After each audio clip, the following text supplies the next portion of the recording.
Bienvenidos a Pasaje, un proyecto de una sola verdad.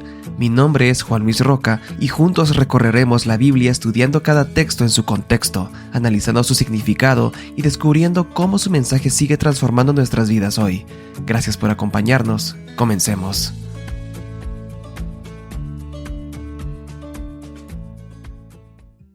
En nuestro estudio anterior, vimos a Juan el Bautista preparando el camino para el Rey.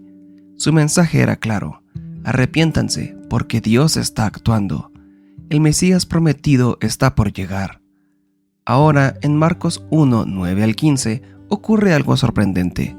El Rey finalmente aparece, pero no aparece como muchos esperaban. No llega encabezando un ejército, ni entra en Jerusalén con pompa y poder, y tampoco busca la atención de las multitudes. Llega humildemente al Jordán para ser bautizado por Juan, y desde ese momento extraordinario no es conducido a un trono, sino al desierto para ser tentado. Leamos primero los versículos 9 al 11. Sucedió que en aquellos días Jesús vino de Nazaret de Galilea y fue bautizado por Juan en el Jordán. Inmediatamente al salir del agua, vio que los cielos se abrían y al Espíritu como paloma que descendía sobre él. Y vino una voz de los cielos que decía: Tú eres mi Hijo amado, en ti me he complacido.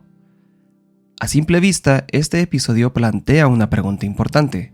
Si Juan estaba administrando un bautismo de arrepentimiento para el perdón de los pecados, ¿por qué Jesús fue bautizado? Después de todo, Jesús nunca pecó.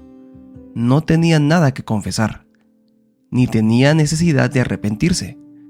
Entonces, ¿por qué entrar en las aguas del Jordán? La respuesta nos ayuda a comprender el corazón mismo del Evangelio. Jesús vino a identificarse con aquellos a quienes había venido a salvar. Desde el comienzo de su ministerio público, vemos al Salvador colocándose deliberadamente al lado de los pecadores. No porque fuera uno de ellos, sino porque vino a cargar con su culpa. Toda la vida de Cristo apunta hacia la cruz, y aquí, desde el inicio, vemos una anticipación de esa obra. El inocente se coloca entre los culpables, el santo se identifica con los pecadores, el Rey se humilla. Esto es profundamente diferente a lo que solemos esperar de los grandes líderes humanos. Los gobernantes buscan elevarse por encima de los demás. Jesús desciende para acercarse a ellos. Los poderosos buscan ser servidos. Jesús vino a servir. Los hombres buscan proteger su reputación. Jesús estuvo dispuesto a ser contado entre los pecadores para poder rescatarlos. Y mientras Jesús sale de las aguas ocurre algo extraordinario. Marcos nos dice que los cielos se abrieron. La expresión es fuerte. No se trata simplemente de una puerta que se abre suavemente. La idea es la de una ruptura, como si el cielo mismo irrumpiera en la historia humana. Después de siglos de espera, Dios está actuando de manera decisiva.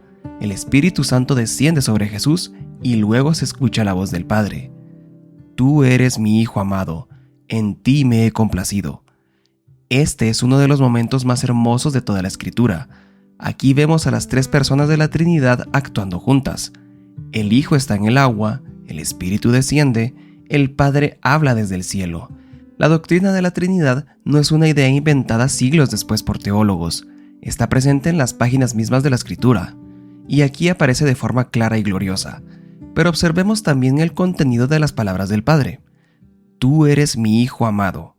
Antes de realizar un milagro, de predicar un sermón, de sanar un enfermo, y antes de expulsar un demonio, el Padre declara su amor por el Hijo. Y esto es importante porque el amor del Padre hacia Jesús no depende de sus logros ministeriales, no depende de su productividad, ni depende de sus resultados. Es el amor eterno que existe dentro de la Trinidad, y en Cristo los creyentes también son recibidos como hijos amados, no porque lo merezcan, sino porque están unidos al Hijo amado. Pasemos ahora a los versículos 12 y 13. Enseguida el Espíritu lo impulsó a ir al desierto, y estuvo en el desierto 40 días siendo tentado por Satanás, y estaba entre las fieras y los ángeles le servían. Lo que ocurre aquí es sorprendente. Justo después de la afirmación pública del Padre viene la prueba. Después del bautismo viene la tentación, y justo después de la confirmación viene el combate. Esto nos enseña algo muy importante. Los momentos de bendición espiritual no nos eximen de las pruebas. De hecho, muchas veces las pruebas llegan precisamente después de experiencias significativas con Dios. Jesús es conducido al desierto por el Espíritu Santo. No fue una casualidad y tampoco fue un accidente. Formaba parte del plan de Dios. Y allí enfrenta a Satanás. Marcos es mucho más breve que Mateo y Lucas. No describe cada tentación individual, pero sí quiere que comprendamos algo fundamental. Desde el comienzo de su ministerio, Jesús está enfrentando al enemigo. La llegada del reino de Dios significa el inicio de una confrontación directa con el reino de las tinieblas. Y aquí encontramos un contraste fascinante. Israel estuvo 40 años en el desierto y fracasó repetidamente. Jesús permanece 40 días en el desierto y permanece fiel. Adán estuvo en un jardín perfecto y cayó. Jesús está en un desierto hostil y vence. Donde otros fallaron, Cristo triunfa. Donde la humanidad fracasó, Cristo permanece obediente. Y esto es una gran noticia para nosotros. Nuestra esperanza no descansa en nuestra fidelidad imperfecta, descansa en la obediencia perfecta de Cristo. Hay otro detalle que Marcos menciona. Jesús estaba entre las fieras. Probablemente esto subraya la dureza y el peligro de la situación. El desierto no era un lugar cómodo, ni tampoco era un retiro espiritual agradable. Era un lugar de soledad, vulnerabilidad y peligro. Y aún allí, Dios cuida de su Hijo. Los ángeles le servían. La presencia de la prueba no significa la ausencia del cuidado de Dios. Y eso sigue siendo cierto para nosotros. Muchas veces pensamos que si estamos atravesando dificultades, Dios debe habernos abandonado. Pero las Escrituras enseñan lo contrario. La presencia de las pruebas no demuestra la ausencia de Dios. Con frecuencia, Dios está obrando precisamente en medio de ellas. Ahora llegamos a los versículos 14 y 15. Leamos. Después que Juan había sido encarcelado, Jesús vino a Galilea predicando el Evangelio de Dios y diciendo: el tiempo se ha cumplido y el reino de Dios se ha acercado. Arrepiéntanse y crean en el Evangelio. Aquí comienza formalmente el ministerio público de Jesús. Y lo primero que encontramos es una nota solemne. Juan ha sido encarcelado, el heraldo ha cumplido su misión. Ahora toda la atención se dirige al rey. Pero observemos cuidadosamente el mensaje de Jesús. Es notablemente breve, y sin embargo contiene el corazón mismo del Evangelio. El tiempo se ha cumplido. ¿Qué significa esto? Significa que el momento esperado durante siglos finalmente ha llegado. Las promesas hechas a Abraham, las profecías de Isaías, las expectativas mesiánicas de Israel, todo está convergiendo en la persona de Jesús. La historia está alcanzando un momento decisivo. Luego añade: el reino de Dios se ha acercado. Cuando escuchamos la palabra reino solemos pensar en un territorio, pero en la Biblia, el reino de Dios se refiere principalmente al gobierno de Dios. Jesús está anunciando que Dios está actuando de una manera nueva y poderosa. El rey ha llegado, y donde está el rey, allí está el reino. Por eso los demonios tiemblan, los enfermos son sanados, los pecadores son perdonados. Por eso las cadenas comienzan a romperse. El reino de Dios está irrumpiendo en la historia. Pero entonces Jesús hace dos llamados: arrepiéntanse y crean en el Evangelio.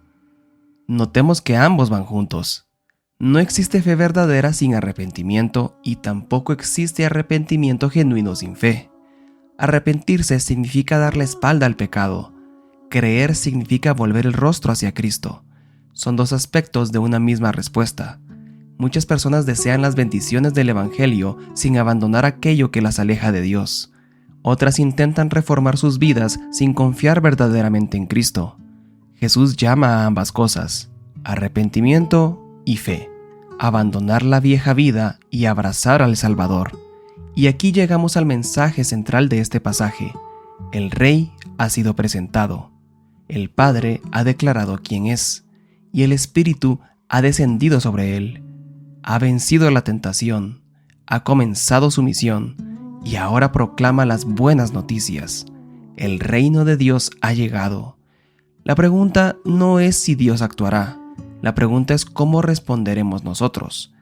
¿Responderemos con indiferencia? ¿Con resistencia? ¿Con mera curiosidad religiosa? ¿O responderemos con arrepentimiento y fe? Porque el mismo llamado que Jesús proclamó en Galilea sigue resonando hoy. Arrepiéntanse y crean en el Evangelio. No es simplemente una invitación para quienes aún no conocen a Cristo. es también un llamado continuo para quienes le siguen. Cada día somos llamados a apartarnos del pecado. Cada día somos llamados a confiar nuevamente en nuestro Salvador. Y cada día somos llamados a vivir bajo el gobierno del Rey.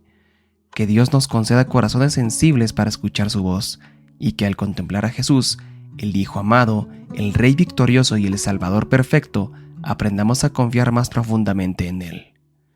Amén.